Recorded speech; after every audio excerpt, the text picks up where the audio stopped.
What's up, everyone? Welcome back to another review, and this time we're taking a look at the 2005 superhero movie Elektra, starring Jennifer Gardner and starring Rob Bowman. This is a spin-off of the 2003 Daredevil movie starring Ben Affleck. The story of Elektra is simple. After being killed at the hands of Bullseye, she is resurrected by Stick, and now she's being hired to protect a father and his daughter from this mysterious organization known as the Hand, who has sent an assassin of their own to kill them. So yeah, that's the overall plot line of Elektra. Let me go over this movie as briefly as I can because honestly, truthfully, I don't really have too much to say about Elektra. When all said and done, I don't think this movie was as horrible as Catwoman, but that doesn't mean it was good either. I overall found Elektra to be just a boring, lifeless, soulless movie. I did not find this movie to be all that great in the slightest. It had a couple of entertaining scenes here and there, but overall, I thought this movie was a complete bore fest. It is an hour and a half, and it feels like it goes on for 4.5 hours. This movie has a sluggish pacing. The performances are so dull and so lifeless. Like, I think the only good actor in this movie is Jennifer Gardner because at least she plays Elektra with a level of earnesty and sincerity.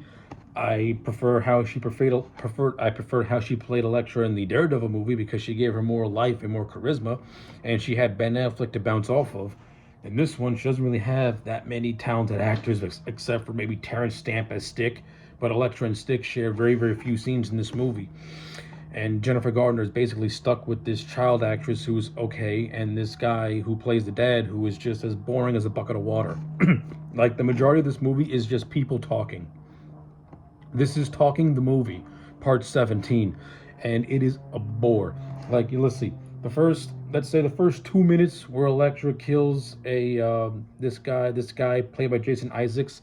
That was like the first action sequence where we see her as an assassin, and you build up this whole mysterious nature to her, about how it makes reference to her being killed by Bullseye, and that before she kills you, she whispers in your ear, creating this like urban legend mythos around Elektra, which was actually pretty cool concept on paper, but this movie doesn't even come close to even exploring something like that. Because once the first 3 minutes is over, where the intrigue grabs you, it goes into pure and utter just boringness. The action sequences are very lame and very dull. You got some cool looking characters like Typhoid Mary, Tattoo, who has the ability to have his tattoos come to life into any animal that he has on his chest, and this character of Stone, played by professional wrestler Bob Sapp. Now, aside from three kind of sort of unique characters, there's nothing really to this movie. The lead villain is this guy by the name of Kieragi, who is the son of Roshi, who is the leader of the Hand. Roshi is played by the great character actor Cary Tagawa Shang Tsung from the Mortal Kombat movie from 1995. He doesn't do anything. Cary Tagawa is absolutely wasted in this movie. That's a godforsaken shame because Roshi and Elektra should have had a confrontation, and you should just let Cary Tagawa chew the scenery because that's what that man is good at doing, chewing the scenery and making characters that he plays memorable. In this movie, he has maybe a few scenes where he talks, and then he's sitting in a chair looking into space. He does nothing. His son Kieragi has a connection to Elektra, where he masqueraded as a demon who killed her mother as a child. That's nothing. I mean, the connection between Elektra and Kieragi is just face value nonsense. It doesn't mean anything to me. They have no, and I don't even remember what the motive was, to be honest with you. It's like he killed her mother out of complete randomness. So yeah, that's that. And even his henchmen, who I said were cool on paper, they got no defining personality or anything like that. They're just defined by their power, and that's about it, because they're lifeless and bland as well. That's what this movie is. This movie is a lifeless and bland movie. You got some actors who are trying to show some charisma, like the actor who plays McCaleb, who is McCab, whatever his name is, who is the agent of Elektra. The actor tries to give him some semblance of a personality where he has some energy to him, but there's not much. To the actor who played Kieragi's credit, he also tries to make him somewhat intimidating, and having him have a character trait of someone with impatience, but that's whatever. Even Even though I think Jennifer Garner is one of the better aspects of this movie from an acting standpoint, it's not like she's giving anything interesting to do. She just stares into space for the majority of the time, and she's hanging out with a dad and her daughter. Um, I guess you could say the slightly more interesting part is Elektra, befriending this little girl. But when you actually get to this big twist that this movie that it's explained to us at the midway point, it makes the whole thing in context come across as extraordinarily confusing.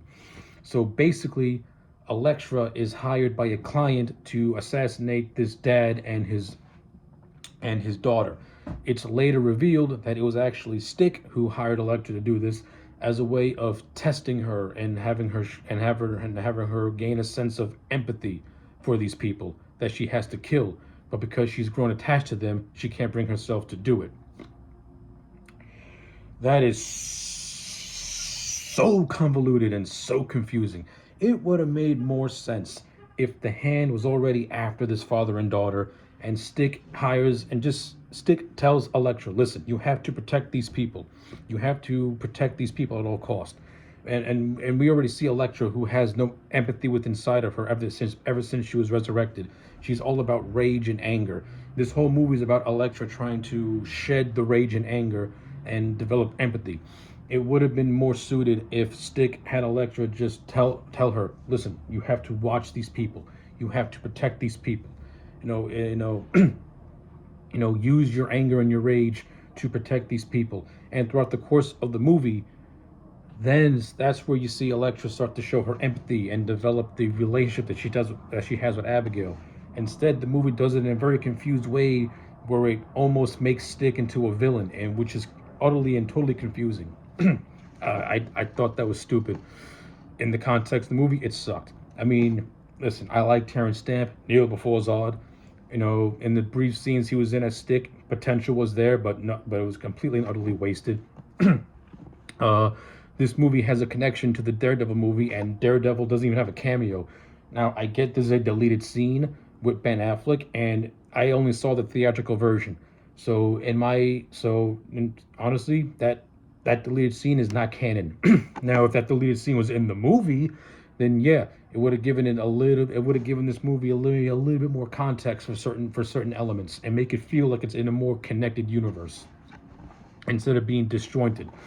And the whole way that Stick resurrects Elektra is really friggin' weird. Through this resurrection, she gains the power to resurrect people from the dead and gains precognition powers. Now, listen, I am not overly familiar with Elektra from the comic books. I don't know.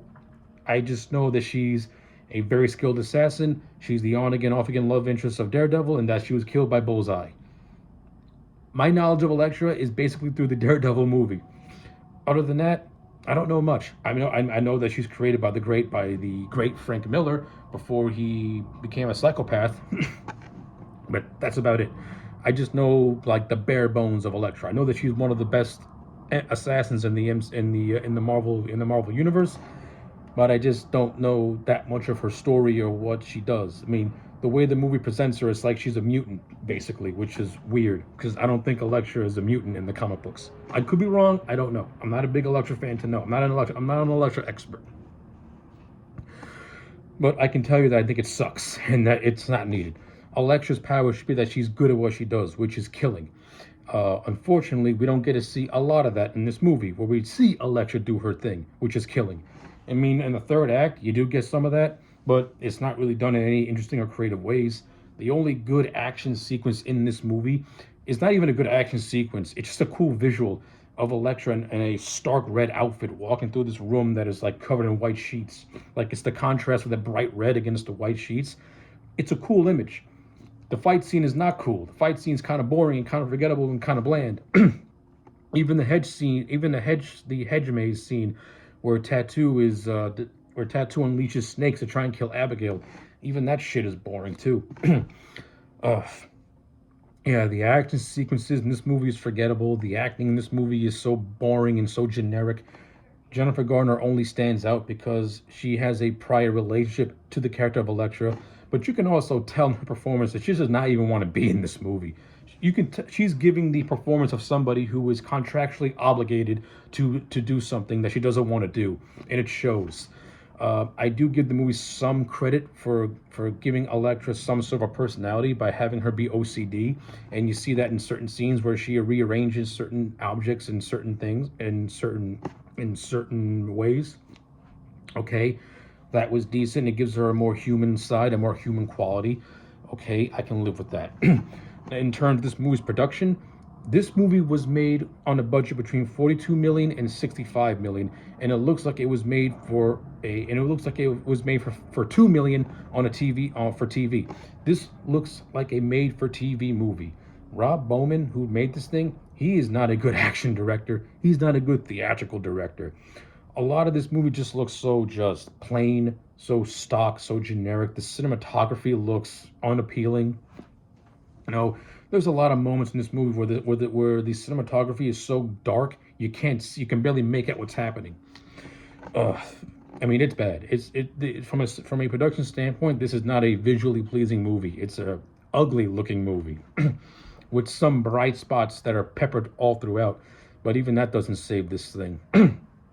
So I hated this movie not because it was bad, but because I just don't think it was good. And it's no wonder why this movie is in the ether of forgotten Marvel movies, because there's nothing about it that stands out, that makes you want to watch it. Listen, Elektra was handled so much better in the Netflix Daredevil TV show. She was presented as a badass. I think Edie and the actress who played her in that show was awesome. Jennifer Gardner, her best performance was in the Daredevil movie. In her own solo film, you can tell she does not want to be there. She does have certain scenes where she is good, but there's a lot of scenes where just the character in general is just doing absolutely nothing but looking into just the void of nothingness.